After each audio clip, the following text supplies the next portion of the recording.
Okay, we're in a series of messages, as you know, about God's trumpets.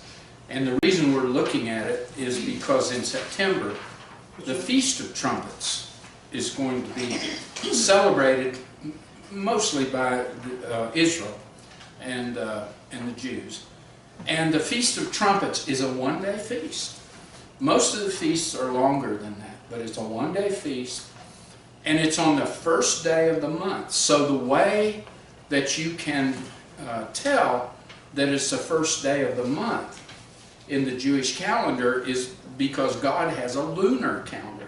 So what they're going to do is watch for a new moon, and then the little sliver will appear, and they will then consider that to be the first day of Tishri, their month that starts that calendar year. And so they will celebrate the Feast of Trumpets. And we, in our last lesson, we looked at that they will more than likely, if they're Orthodox, they will blow the shofar 100 times that day. And they blow it in series of threes, three different notes, types of notes. And then they'll have those series of three, they'll have 33 of those. So they're going to go through it 99 times, and then at the end of the blowing of trumpets that day, they will blow one long blast on the shofar. That's called the last trumpet. And so we know from 1 Thessalonians 4 and from 1 Corinthians 15, last week, we know that that's when that last trumpet blows. We know that Jesus said that he would come back with the sound of a last trumpet and a shout of the archangel. And so we don't know if it's going to be this year, but he has fulfilled every one of the other feasts on the very day, almost to the very hour. And so we should expect him, probably more than likely, to fulfill this Feast of Trumpets on the Feast of Trumpets. We just don't know what year. So this may or may not be the year. Praise the Lord if it is. Things are really lining up now in the world. Our topic today is the connection between miracles and trumpets or shofars. And so it's a good idea for us to look at a definition of what a miracle is. And then we'll see some examples of them in the Bible and how the shofar is tied to them. I listed, there's a Latin miraculum, and it comes, our word miracle comes from that. And then there are, guess what, in the Bible, there are, in the New Testament, there are 4 different words for miracle. So one is talking about works, one is talking about a wonder, one is talking about power, and the other one is talking about signs. And you'll find all of those words translated meaning a miracle. I quoted a biblical scholar, Ron Rhodes, and he has a website called Reasoning from the Scriptures. And I quoted from him because he pulled all 4 of those together. And that way you have a complete definition of a miracle. So we'll just read his definition. It's a unique and extraordinary event, awakening wonder, wrought by divine power, accomplishing some practical and benevolent work, and authenticating or signifying as a sign a messenger and his message as from God. So he pulled it all together. Now, we're going to look at when miracles happen and the trumpets blew.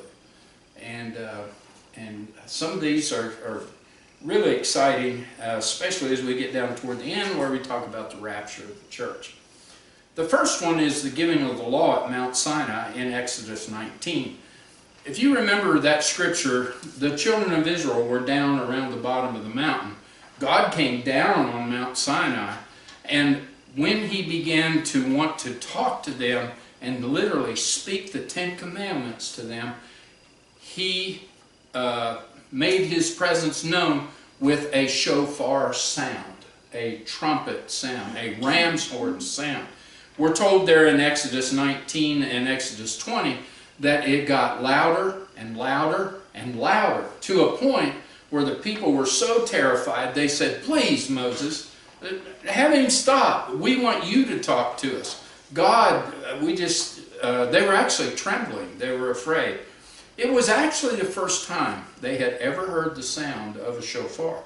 That was the very first time. And God made that sound. It was God's voice sound, if you want to think of it that way. So the law was given, the Ten Commandments and the law of Moses was given in a miraculous way with this sounding of the shofar. The second one, story that is in Joshua 6, and we also had a message on this some time ago, and that's where Joshua brought the children of Israel, millions of them, across the Jordan into Canaan, and here was this city in their way, and you remember it's Jericho. And God told Joshua how they were going to bring down the walls of Jericho. And you probably remember that they would take multiple shofars who would be with the priests carrying the Ark of the Covenant, and for 6 days, one time a day, they would march completely around the city, blowing the shofars as they marched around the city. And then they would go back to camp. And on the 7th day, God told them, "I want you to go around it 7 times, blowing the shofars, and then I want all the people to shout." And this included the millions of people that were camped close by. So when that shout went up, we're told that all the walls of Jericho literally fell down. And the armies of Israel went up, it says. They went up, and they destroyed the whole city. So that was a miracle tied to a shofar. The third one is about Gideon. I don't know if you remember the story of Gideon, but it's a very interesting story. There was a coalition of enemy armies. They got together, and they were going to come, the Midianites were leading it, and they were going to come against Israel and come against Gideon. And they had 120,000 soldiers in that army.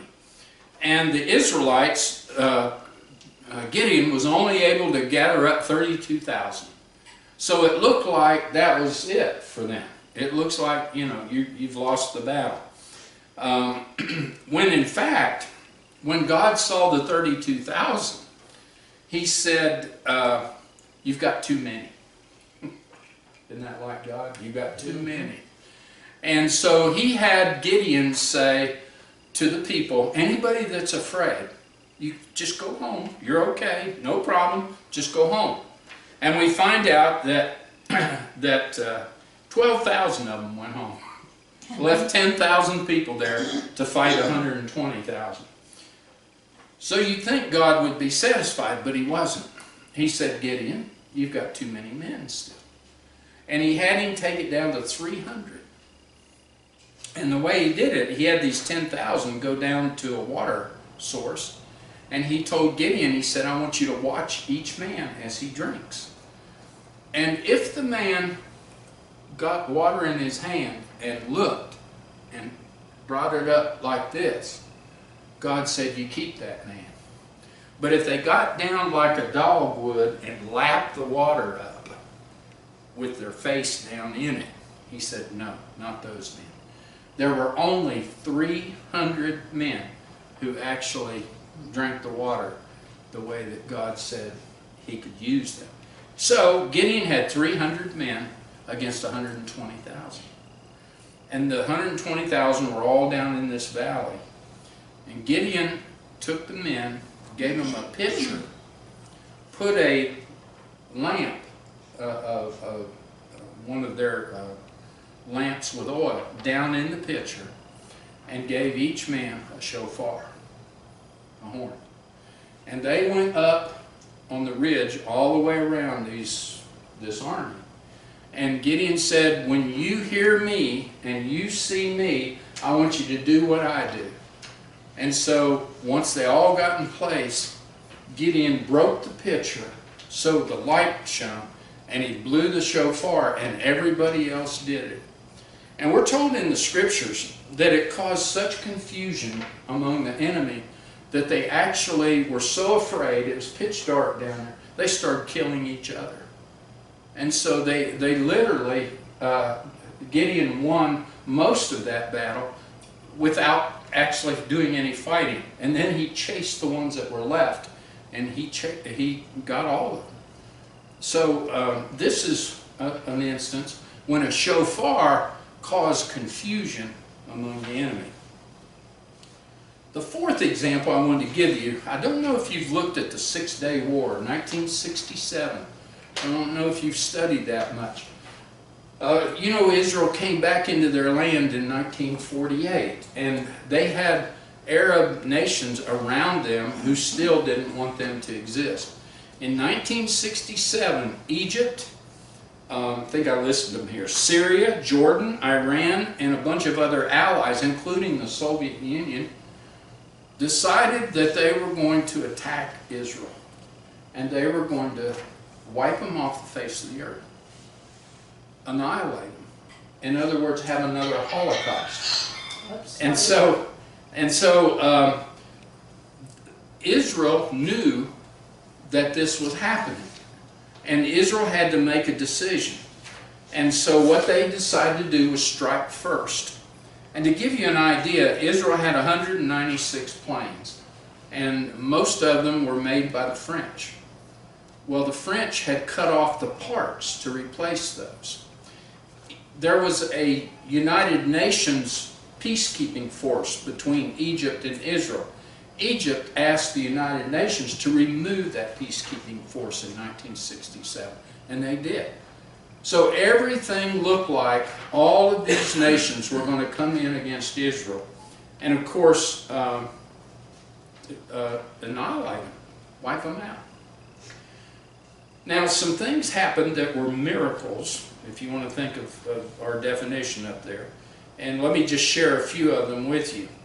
196 planes, and they only left 12 of them in Israel to guard the whole country, and the rest of them took off, and they headed for Egypt to begin with. And Jordan found out that by radar that they were headed to Egypt. So Jordan contacted Egypt. And when they contacted Egypt, it was coded. It was a coded message. And it turns out that the guy that took the message used the code for the previous day, not for that day. And so he wasn't able to decode the message. So they didn't get the message that Israel was flying at them 30 meters off the water to Egypt. All of the planes except 12. They wiped out the entire Egyptian Air Force. First they bombed the runways, and then they wiped out the planes. And then they headed to Syria, and they wiped out their Air Force. And then they went to Jordan, and in just, I think they said 7 minutes, they had wiped out Jordan's Air Force. So all of what was planned to come against Israel did not. Also, there's a story I read. 2 soldiers, IDF, the Israel Defense Force, 2 soldiers were going along a road, and all of a sudden a half-track, if you know what a half-track is, it's got the tank tracks on the back and then regular wheels in the front. It has 18 Egyptian troops in there, and it's got machine guns all around it. And it's coming right at these 2 guys. And all they have is rifles, so they're not sure what to do. And so all of a sudden, that half-track just stops. And so they start walking up to it, and these soldiers are in the back, and the guy's driving it, and nobody's moving. Nobody's doing anything. And they get up in the truck, and the guys are like frozen. I don't mean cold, I mean they can't move. And they've got their guns, but they can't move. They can't even talk. So they took them all prisoner, and found out later that the guys saw them and wanted to take them prisoner, but all of a sudden they said we couldn't move. Our bodies just wouldn't work. So that was an example of a miracle. The defense force was going to enter a city called Shechem, and the enemy was in that city looking for them to come through a pass, and God told them to go around and come in the back way. So here they came around and they started into the city from the opposite direction that the enemy was expecting them to come. The enemy thought that they were from, I believe it was from Iraq.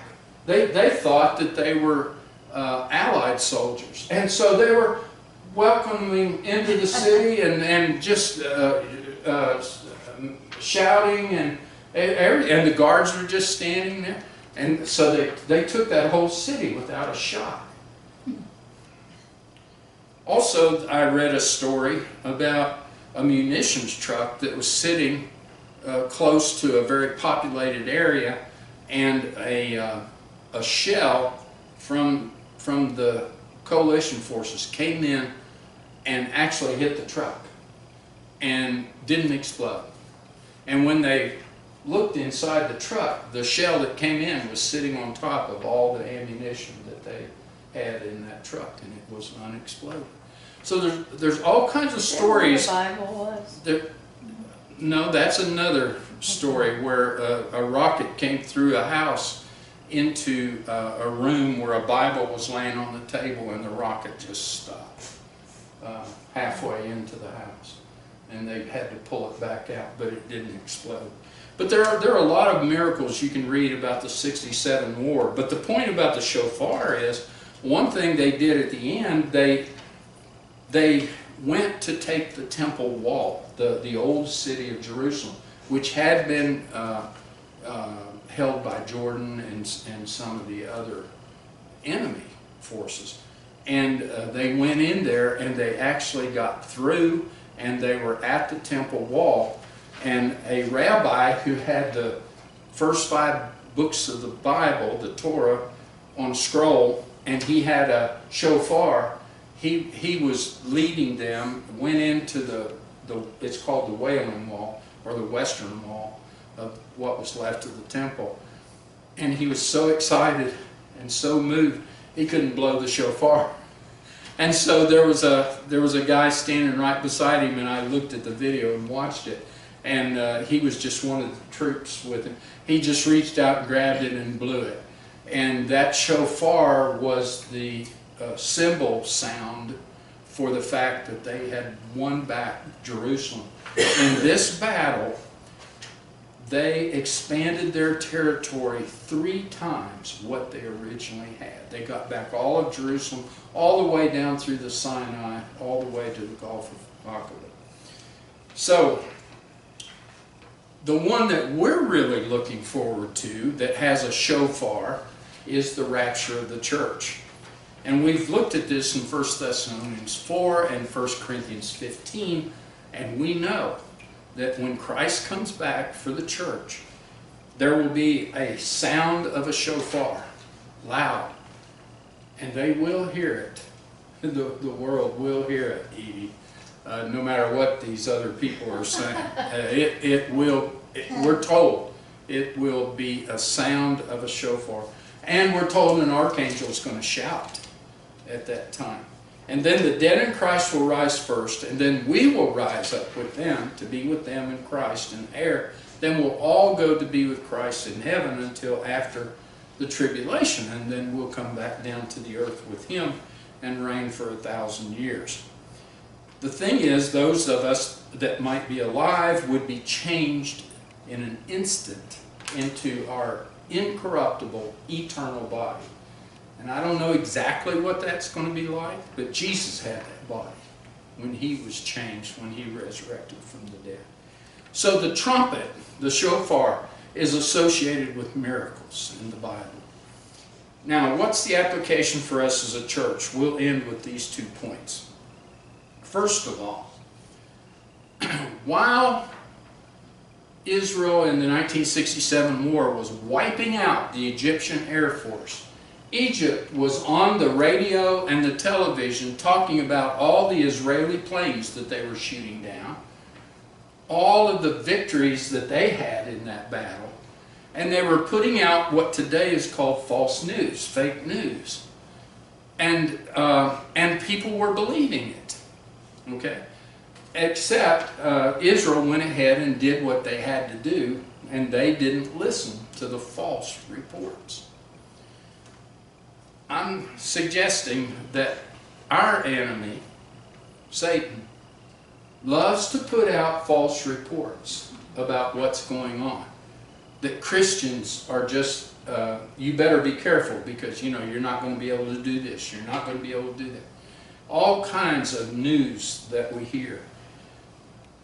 And our enemy wants to cause confusion among us. You know, why don't you just go back where you came from and be quiet? And the enemy says, I won't bother you. That's what he wants us to do. Well, we need to not pay attention to him. We need to stay focused. We're told that we should be praying and we should be watching and waiting for Jesus to come. That's what we should be doing, not getting afraid of the enemy. Okay? Be faithful. Speak the promises of God to each other and to your neighbors. Okay? Speak the promises of God and be faithful. So, the trumpet and miracles, oh yes. There's definitely a relationship there, and we are going to experience it, whether we're dead or alive, when Christ comes for his church. Next week, we're going to look at the military use of the trumpets and the shofar. And because, you know, we are in a battle, we are in a war, we are to fight. Okay? Now, we have armor. We're going to look at that next week, the armor that we put on. But the trumpet is part of, the shofar is part of that military operation that God does.